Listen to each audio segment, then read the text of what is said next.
Bonjour mes chères vierges, je vous remercie de me retrouver pour cet horoscope du mois de mars 2017 déjà. Alors vous pourriez être un petit peu décontenancé par les cartes qui apparaissent devant vous, puisque ce n'est pas le jeu usuel auquel j'ai recours, c'est pas l'édition du tarot de Morgan Greer, c'est l'édition dorée du tarot de Marseille, qui est ici utilisée parce que c'est le tarot des grandes occasions et que je célèbre avec vous le 28 février mes deux ans de présence sur YouTube. On a dépassé les 7000 abonnés, dépassé le million de vues et je vous en remercie pour cela.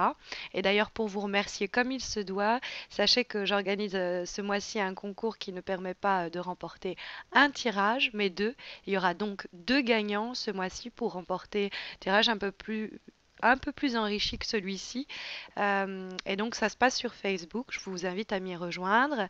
Et puis pour célébrer dans le cadre de ces taroscopes ma deuxième année de présence sur YouTube, j'ai ajouté également une sixième lame à ce tirage. Nous avons les quatre cartes du tarot de Marseille, la majeure et mineure. Nous avons la cinquième lame qui avait été ajoutée au bout de la première année pour célébrer justement la première année qui est issue du tarot Osho Zen. Et nous verrons ensemble qu'en fin de tirage, il y aura une sixième carte, issue cette fois-ci d'un oracle, celui de l'amour universel dessiné et imaginé par Salerno, qui est vraiment très beau et que je voulais partager avec vous en ce mois où c'est célébré la Saint-Valentin. C'était la bonne occasion de vous présenter l'oracle universel. Alors, qu'est-ce que nous réserve ce mois de mars 2017, mes chères vierges? Alors, il est fort possible que si vous attendiez depuis quelque temps, ou même que vous attendiez au cours du mois de mars, des nouvelles de type administratif, bancaire, financière, que ce soit des histoires ou des affaires qui vous concernent en relation avec le gouvernement, avec le service administratif, avec le service comptable de votre structure. Il y a fort à parier, en tout cas ce mois-ci, que justice vous soit rendue, que vous obteniez gain de cause. Peut-être qu'il y a de l'argent que l'on vous doit, notamment cet élément d'information pourrait apparaître à travers la carte du 6 de denier qui peut poser problème au cours du mois de mars. Le 6 de denier, c'est de l'argent que l'on pourrait être amené à recevoir, qu'on pourrait nous devoir ou qu'on pourrait nous réclamer. C'est également possible. C'est pour ça qu'elle pose problème au cours du mois de mars. Mais compte tenu du fait que nous avons la justice dans les aspects positifs, on peut espérer que justice soit faite, c'est-à-dire que vous obteniez la réponse que vous espériez, que les réclamations que vous avez faites par le passé finissent par porter leurs fruits au cours du mois de mars, parce que c'est vrai que nous avons également la Maison Dieu qui apparaît en guise de tendance pour ce mois de mars et qui peut être à double tranchant. On va pas se voiler la face. C'est vrai que la Maison Dieu peut être un peu effrayante dans ce côté sismique qui se dégage d'elle, hein. C'est un tsunami, hein, comme une vague, mais qui vient également purifier, hein, ou alors un feu qui est purificateur, mais qui permet fréquemment en fait de faire voler en éclats peut-être une situation d'attente ou une situation justement où on espérait par exemple on nous achète cet appartement, que on arrive à acheter cette maison. Et enfin, c'est au cours de ce mois de mars que les choses se déclenchent et qu'on obtient enfin ce que l'on voulait. C'est vraiment une lecture possible. La carte de la justice, elle vous invite à faire preuve de méthode quand il sera question de vous décider au cours du mois de mars. Parce que nous avons la carte de l'amoureux qui se trouve dans la vibration du mois, qui est une très belle lame. On verra ce qu'elle nous révèle de l'aspect affectif, mais avant tout, c'est une carte de laquelle découle la notion de choix. Et dans cette question de choix, la carte de la justice va nous inviter à bien peser le pour et le contre de façon très concrète, faire un peu une liste, hein, presque, pour nous amener à prendre la décision qui semble être la plus juste, parce que c'est vrai que la justice nous dit on va pas se montrer filou, on va pas être égoïste non plus, on va pas non plus être trop généreux, hein, c'est ce contre quoi peut nous mettre également en garde la carte du 6 de denier, hein, trop recevoir, trop donner, donc ne pas arriver à mettre en place une relation ou une situation où l'équilibre, la parité, etc. est respecté, c'est-à-dire il y a trop ou il n'y a pas assez d'un côté, donc peut-être on fournit trop d'efforts, ou on investit trop d'argent, ou au contraire on se repose sur les acquis financiers de son partenaire, de ceci, de cela. Donc la justice, elle nous invite à nous montrer le plus, le plus impartial, le plus euh, plutôt le contraire, en fait. Ce qui me gêne, c'est qu'il y a l'amoureux. L'amoureux nous dit aussi de suivre notre cœur. Mais ça peut être des éléments d'information qui sont séparés.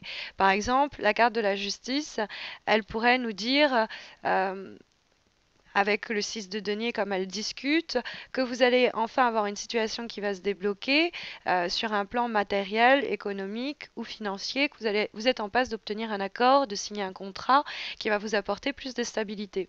Et puis l'amoureux qui nous parle de choix, d'incertitude ou de décision à prendre peut régir plus le domaine amoureux et émotionnel.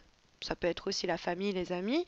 Et il y a quelque chose qui, à ce niveau-là, va faire un peu l'effet d'une bombe au cours du mois de mars, c'est-à-dire que ça va un peu nous surprendre, que ce soit quelque chose qui nous soit révélé, que ce soit quelque chose qui intervienne, un événement extérieur qui vienne bouleverser la donne, ou que ce soit tout simplement, on pourrait aussi le comprendre avec l'amoureux et la maison Dieu, un coup de foudre, hein.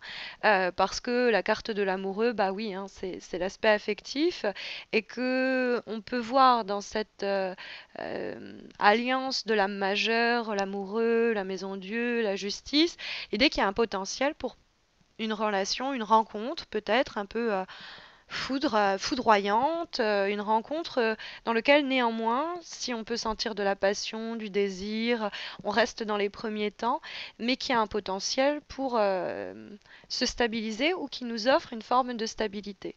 Alors, il faudra peut-être faire attention à ne pas trop donner ou ne pas assez donner dans ces débuts de relation, hein. Tout dépend un petit peu de la dynamique qui est en place. Mais par ailleurs, je vous disais qu'après, tout peut être lié. On peut devoir se montrer très précautionneux quand il sera question de faire un choix, peut-être parce que ce choix implique un état émotionnel euh, qui, euh, qui vient peser sur l'issue, quoi. Et qu'il va falloir essayer de arriver à un peu faire la part des choses pour prendre la décision en question. Ça peut être un mois également au cours duquel vous allez vous marier, vous vous fiancer ou d'une façon ou d'une autre vous légalisez une union amoureuse. Dans ce cas-là, s'il y a des cérémonies, des célébrations à faire, essayez de ne pas trop vider votre compte en banque ou en tout cas à bien partager les frais autant que possible. Euh, la carte de la maison Dieu va vous secouer, hein. C'est une carte qui nous secoue.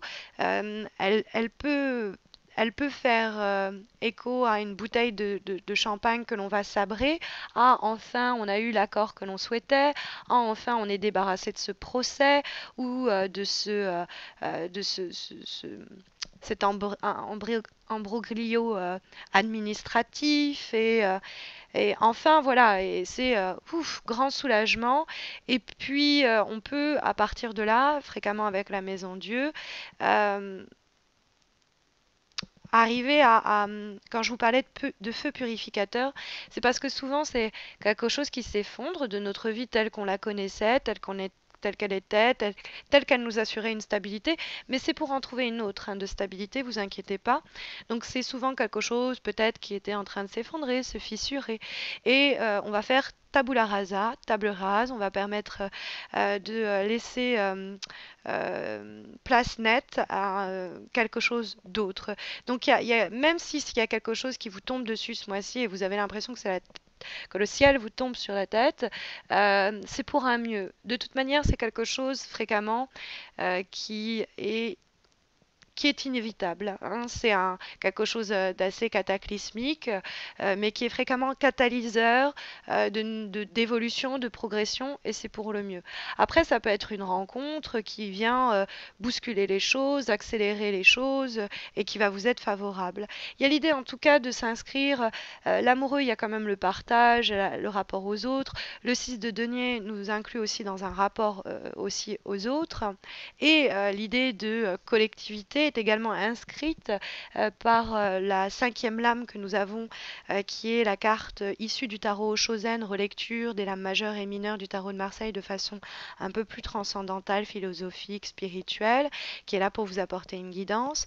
Et nous avons la très belle carte de la participation qui donne à voir ce mandala, hein. C'est en fait des personnes, alors je ne sais pas si vous allez le discerner vraiment, mais ce sont des personnes qui sont assises et qui tendent leurs mains et qui ensemble euh, font apparaître cette fleur et simultanément ce mandala. C'est l'idée qu'ensemble, on peut faire de grandes choses. C'est l'idée cette idée de participation, c'est pas uniquement le fait. Alors oui, bien sûr, c'est aussi le fait de ne plus être un simple, de ne plus être passif, d'agir, de ne plus être spectateur, de participer à quelque chose. Il y a l'idée aussi de fusion, hein, il y a quelque chose de fusionnel qui se fait lire à travers ce mandala. C'est dans l'attitude de donner et de recevoir dans cette attitude-là, que on s'enrichit soi-même et qu'on crée cette beauté, quoi, tout simplement. Et il y a l'idée qu'on peut ensemble mettre en forme, mettre en place, créer, générer de très belles choses. Alors, on va avoir une dernière carte, cette fois-ci issue d'un oracle, qui est donc l'oracle universel de Salerno, dont le dos de la carte représente cet arbre. Et nous avons tiré pour ce mois de mars la carte Getaway, qui est l'idée de passerelle, qui est une très belle lame. Cette idée que je vais vous permettre quand même d'observer. Je ne sais pas si vous la voyez bien, cette passerelle qui amène d'un monde à l'autre. Alors on a un peu l'idée avec ces deux cercles du microcosme et macrocosme qui se rencontrent.